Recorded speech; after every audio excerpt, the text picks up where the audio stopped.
कल्पना कीजिए कि हिमालय की बर्फीली वादियों में एक छोटा सा बच्चा पैदा होता है। गांव इतना दूर कि वहां ठीक से स्कूल तक नहीं है। लोग सोचते हैं कि यह बच्चा भी बाकी बच्चों की तरह एक सामान्य जीवन जिएगा, लेकिन यही बच्चा आगे चलकर ऐसी शिक्षा क्रांति लाता है कि लाखों छात्रों की जिंदगी बदल जाती है। यही व्यक्ति ऐसे तकनीक बनाता है जो रेगिस्तान जैसे गर्म इलाकों में पानी पैदा कर देती है, और यही इंसान सरकार से टकराकर पर्यावरण और लद्दाख के अधिकारों की लड़ाई लड़ता है। दोस्तों, आज की वीडियो में हम जानेंगे लद्दाख के प्रसिद्ध इंजीनियर, शिक्षा सुधारक और पर्यावरण कार्यकर्ता सोनम वांगचुक की पूरी कहानी। तो चलिए जानते हैं। 1 सितंबर 1966 लद्दाख के उलिटोकपो नामक छोटे से गांव में सोनम वांगचुक का जन्म हुआ। उस समय लद्दाख आज की तरह विकसित नहीं था। गांव में न सड़कें थीं, न अच्छी शिक्षा व्यवस्था। सोनम के गांव में स्कूल भी नहीं था, इसलिए उनके जीवन के शुरुआती 9 साल घर पर ही बीते। उनकी मां ने उन्हें स्थानीय भाषा में पढ़ना लिखना सिखाया। बाद में उन्हें स्कूल भेजा गया, लेकिन यहाँ एक नई समस्या भी थी। स्कूल में पढ़ाई ऐसी भाषा में होती थी जिसे बच्चे समझ ही नहीं पाते थे।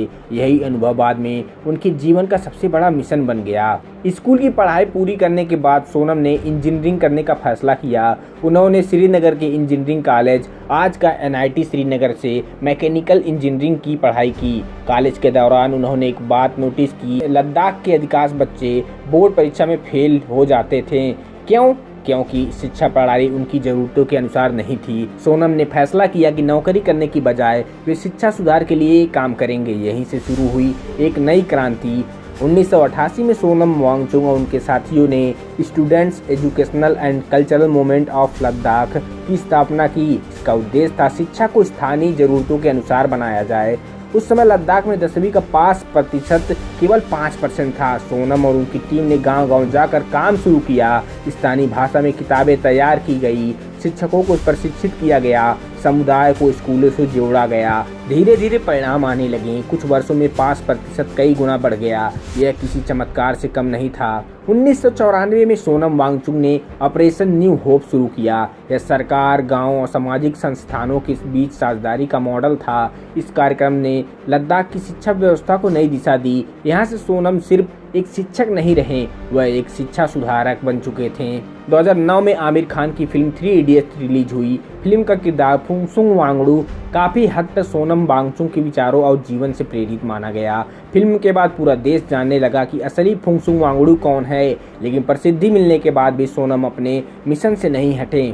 लद्दाख में पानी की समस्या हमेशा से रही। ग्लेशियर तेजी से पिघल रहे थे। किसानों को सबसे ज़्यादा पानी तब चाहिए होता था जब ग्लेशियरों में पानी कम होता था। सोनम ने इसका समाधान खोजा। 2013 में उन्होंने आइस स्टूबा बनाया। यह एक कृत्रिम ग्लेशियर है। सर्दियों में पानी को जमा करके विशाल बर्फीली स्तूप बनाए जाते हैं। गर्मी आने पर यह धीरे धीरे पिघलता है और किसान को पानी देता है। यही आविष्कार पूरी दुनिया में चर्चा का विषय बन गया। सोनम वांगचुक को उनके कार्यों के लिए कई अंतर्राष्ट्रीय सम्मान मिले।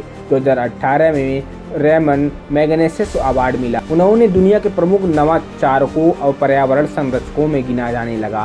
उनके व्याख्यान विश्व स्तर पर सुने जाने लगे। सोनम का सपना केवल स्कूल सुधार तक सीमित नहीं था। उन्होंने HIL यानी Himalaya institute of alternatives Ladakh की स्थापना की, अभियान शुरुआत की। उनका उद्देश्य था ऐसी यूनिवर्सिटी बनाना जहां सिर्फ किताबें नहीं बल्कि वास्तविक जीवन के कौशल सिखाए जाएं। हाल के वर्षों में सोनम वांगचुक पर्यावरण संरक्षण और लद्दाख के संवैधानिक अधिकारों के लिए सक्रिय रहे। उन्होंने जलवायु परिवर्तन, हिमालयी पारिस्थितिकी और स्थानीय अधिकारों के मुद्दे पर कई अभियान चलाए। 2026 में भी वो लद्दाख से जुड़े मुद्दों को लेकर आंदोलन और अनशन के कारण चर्चा में रहे। सोनम वांगचुक की कहानी हमें सिखाती है कि बदलाव लाने के लिए सत्ता नहीं, सोच चाहिए। एक ऐसा बच्चा जिसे बचपन में अच्छी शिक्षा नहीं मिली, वही आगे चलकर लाखों बच्चों की शिक्षा बदल देता है। एक ऐसा इंसान जिसने बर्फ को पानी का फैक्ट्री बना दिया और जिसने दुनिया को दिखाया कि विज्ञान और मानवता साथ साथ चल सकते हैं। शायद इसीलिए सोनम वांगचुक सिर्फ एक व्यक्ति नहीं बल्कि एक विचार हैं। एक ऐसा विचार जो कहता है समस्याओं को कोसना बंद करो, उनका समाधान बनो। अगर आपको कहानी प्रेरणादायक लगी तो वीडियो को लाइक करें, चैनल को सब्सक्राइब करें और कमेंट में बताइए क्या भारत की शिक्षा व्यवस्था में सोनम वांगचुक जैसे लोगों की ज़रूरत है कि नहीं।